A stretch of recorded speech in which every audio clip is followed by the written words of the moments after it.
আবারও সামনে পড়ল ভারত। গতবারে সার্ফ চ্যাম্পিয়নশিপে ফাইনালে মুখোমুখি হয়েছিল ভারত বাংলাদেশ, কিন্তু এবার সেমিফাইনালে এই দুই দল ফাইনালে ওঠার লড়াইয়ে নামবে। গত সার্ফ চ্যাম্পিয়নশিপে ফাইনালে ভারতের সাথে হেরে বাংলাদেশ রানার্স আপ হয়েছিল, তবে এবার তার উল্টো পুনরাবৃত্তি করতে চায় বাংলাদেশ। এবার ভারতকে হারিয়ে ফাইনালে উঠতে চায় বাংলাদেশ, এমনকি চ্যাম্পিয়ন হয়ে ট্রফিও জিততে চায় বাংলাদেশ।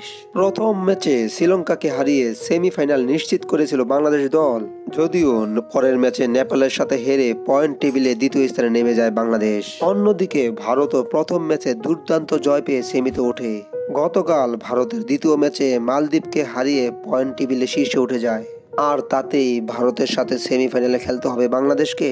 যদিও সব সময় ভারত বাংলাদেশ ম্যাচটি উত্তেজনা হয়ে থাকে, তাই ফুটবল প্রেমীরা ভেবেছিল ভারত বাংলাদেশ হয়তো ফাইনালে দেখা হবে। বাংলাদেশের অধিনায়ক বলেন এবার ভারতকে বধ করে ফাইনালে উঠতে চায় তারা, এমনকি ট্রফি নিয়ে দেশে ফিরতে চায় বাংলাদেশ। আজ প্রথম সেমিফাইনালে নেপাল এবং ভুটান মুখোমুখি হচ্ছে। আগামীকাল রবিবার দ্বিতীয় সেমিফাইনালে ভারতকে হারাতে মাঠে নামবে বাংলাদেশ ফুটবল দল। সব ধরনের খেলার আপডেট পেতে অবশ্যই চ্যানেলটি সাবস্ক্রাইব করে পাশে থাকবেন। ধন্যবাদ।